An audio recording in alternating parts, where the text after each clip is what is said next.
Omala, Omala, Omala, baby Omala.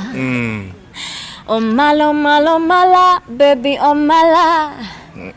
Omala, Omala, Omala, baby Omala. Okay, brand new song out of Kamalaika kaiba kaita Omala. Then abanyumira kadodo bawe mutuduke nabo. Abanyumira kadodo awo. Omuntu mulungi mulavu bamuwanako. Mbono nyano bulwa Omala no wangula. Nze banji mwandaba wano bampitsangako. Olidodo. Okay, biggest countdown show mu gwanga mujike olunaku lwa Sunday akayimba katukolera nnyo kadodo kali kupaka ku number 5 so olunaku lwa leero we are waiting for her unveiling. Big up to promoter Abe Mega Camera kwa ntechi kwaza Star TV munyenye gwanga program ekigunda kanyono kankola video katwetole mbwetu tinenga omuyimbi Kamalaika asumule chipia out laja poni oso muganda wange Kingston Mutebi gamba atia Zinc Fred Chinene muganda wange manager laja poni oso big up to the management. Thank you so much katwetole kanyono kankola. The other cutting is just rubbing the sweat.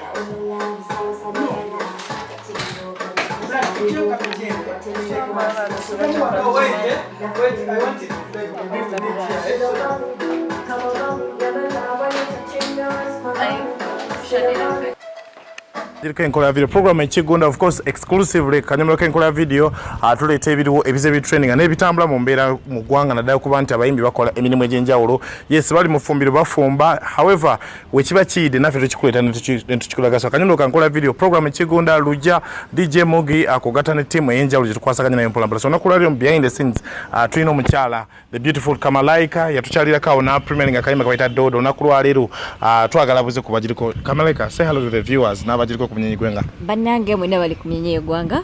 Mwe bali kubeerako. This is Kamalaika here. Kamalaika, how is life? Life is fine. Leero tukusanze okola ki? What are you doing? Tubadde ku shoot, tubadde ku video shoot y'oluyimba lwaffe olupya. Yes. Akapya akakadde kabadde kadodo. Abantu baba kadodo ne bakawuuta. Tubaleetedde ennyama, tuleese ki akapya? Kano ka mixture ka buli kimu. Ng'ennyabo. Kabimala byonna. Temulika abantu bafunye kanyama wano oba bali mu kidanda likasavu kanyama. Bonna bagenda bifuna teri kubasunirako kati leero kino tukigasse wamu tubaleetera kyonna wamu. So tutunulye project eno ani akola audio wakayimba kana era akayimba wakayise batya? Kayimba wakayita Omala. It's another side of me nkyusizaamu ku nkola. Okay. Twakoledde wa TON.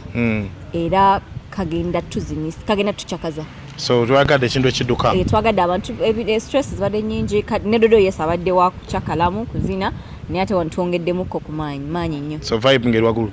Ani muwandiisi oba gwe Kamalaika wa student ogamba kanfumba obwongo? Oluyimba noliko ba writers bangi besinza nakujjukira because we created this song matuli mu studio ne gwe nsinga okujjukirako kwaliko omwami amita Carl Famous. Kwaliko mvuko omulala banne bamita Carl Famous ono yalike wase papa. Yes. Okay, yayimba akateteyi. Akateteyi, yes. Wandise nyimba nyingi. Ne kwaliko ne writers abalala nga babiri basatu. So they contributed something. Yes, we all contributed. I did contribute. TON contributed. So it's a magezi ga buli omu wano wegali. Okay. Tutunulire TON akoze audio abawandiisi bangi. Chemistry ono mugatta mu studio. Kubantu olunaku lwa leero tuze ku set. Ani akoze video? Video ekoleddwa omwana aliko bamuyita Mr. Wax. Bamu ku baana abaliko kati abakoze empya. Yes. Buka mulungi nnyo. Yes. Njaga tutunulire Wax wajja concept, did you dictate or contribute still on the concept oba wazebuzi abakwisa okuba nti okola video? Eno concept ya management yatudde ne Wax ne ba-creatinga, so sabadde part of it. I just sat in. Bangamba, Kama, we are planning to do this and this, and I was like, yeah, that's cool. Byali birungi, so I didn't have to. Okay. Tutunulire has the management decides. Management, by the way, eriwa omuntu asoso kulaba kumnyenyi gwanga olunaku lwa leero tula behind the scenes ng'agenda ogiraba nga video gitabote nga naffe tuta behind the scenes twagala kutannyo nga tetunata nga tonasumulula. Management eriwa ayagala in case batutanga gamba kadoda kukankolera emikolo n'embaga nze njagigaba. Management eriwa abagala Kamalaika okuyimbira ku mukolo gwonna otuwandikira ku Facebook tuli Kamalaika Music. We are Kamalaika. Gwe botekamu Kamalaika, we are fefe kabale Uganda bayita ba Kamalaika unless ngaliyo omulala gwe simanyi. Nenge yakaja. Nengo omuyimbi. Ayinza kuba mulanga simimbi nengo omuyimbi. Nze Kamalaika nzeka. Bwandikira Kamalaika Music Management yange ebeerako kuddamu. Okay. Yes, manager bonna babeerako ku Instagram Kamalaika 001 owandika choyagala ne bakuddamu. Okay. Nange kenyini bwe mpitako nziramu ebibuzo bya buli muntu. So bwe oyagala okugetinga in touch with us otuwandikira ku platforms ezo. Okay, Kamalaika nga project eno doda abadde mulungi tusumulude kana kapya Omala. Collabos abayimbi ndaba mu kaseera kano tebagadde nnyo kutasingo. Lwaki otasingo yo ezeeko notakwata collabo? Ngo mimbi atandika. I need to abantu balina okuntegeera. Okay. Sagala nchikole first cause collabos nungi naye ndowozanga omuyimbi atandika. Onosoka no zimba abantu bonga ababo. Okay. Yes, nofuna abantu abakutegera gwe nga Kamalaika abakwagala nga tagamba collabo ye yamutwagaza. Nagamba bambi ayimba namwagala nga ye. So you want to be self-made? No, a collabo is very good. Nengoli established. Kubanga for example when kola collabo ate erudda mangenda kola kinasoka kola wano then collabos names kola oluvanyuma. Tutunulire wayina bitwegomba ne tugamba nti in case tufuna omukisa kati no salawo nti bafani bo owulira bakunyenya baluwa bibatero gamba nti tukona kwoyo in case obwayo ne go tandikirako kusaba oba okuba nti okwatagana mukole naye. Bayimbi bangi nnyo Uganda tuli blessed tulina abayimbi abakabi bangi. Wabaawo abasooka naye gwe njagala okukomekereza naye nga kwegamba nga kiri ku maximum. That's the legendary Dr. Jose Chameleon. Yandisembyo to the climax. Yes, wakati otandika ne Dr. Jose Chameleon. Oberanga avudde ku 0 n'ogenda ku 100. Kitegeeza bokimazeeyo. Kati abayimbi enna abazze sobola okukola naye. Okay. Yeah, kati naye nga nze bwe ndiba ngamba nti kati bane tukole Dr. Jose Chameleon is mwegombye nnyo from childhood. Era bwe ndikola naye nja kuba ntuukiriza bingi bye neegomba. Okay, tunulie video shoot olunaku lwaleo big budget video ani akwambaza? Abanyambaza bangi ku ngoye zino kuliko ba designers bangi kuliko bamita Cham Ronnie bamanyinga Ronnie Okay. Cham. Okay. Kuliko Sash, kuliko n'amageza amalala agatamanyi. Yes. Ka makeup akanya katudeko. Omukyala wamita Zara, banange big up to you Zara. Zara makeup, Zara goza musange ku Instagram as Zara makeup. Okay. She's very good, very very good. Okay. I think singa nandi Jaco glasses nae. Never be that. So no problem. You can either if you want to put off no problem. Yeah. So gwalaba ali kumnyegwa ka makeup kano ka mchala bamita Zara. Bamita Zara atenga bakalabidde ka makeup katambudde sawa nga 5 namba. Wakati tuatandise sawa yemuka tuli mu sawa 12. Tegeza 12 hours of video shoot. Yes. Challenge hizo sanze kuseto olunaku lwalero nga tukuta Kamalaika.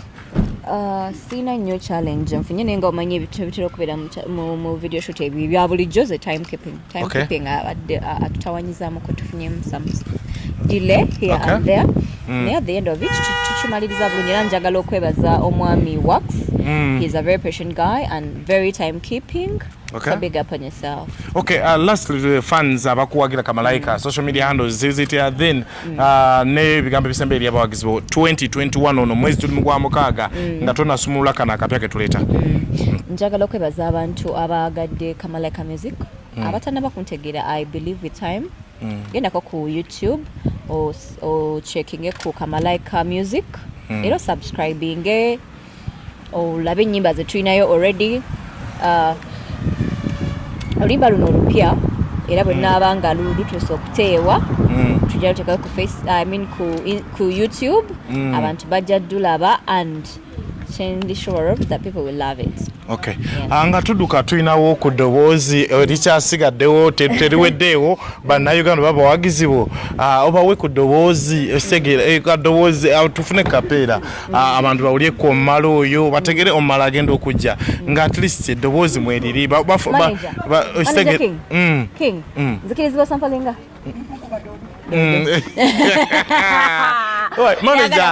manager omuyimbi asampulingemu tutambuliraawo. Sampling amutandikirawo. Omala, baby, Omala. Omala, baby, Omala.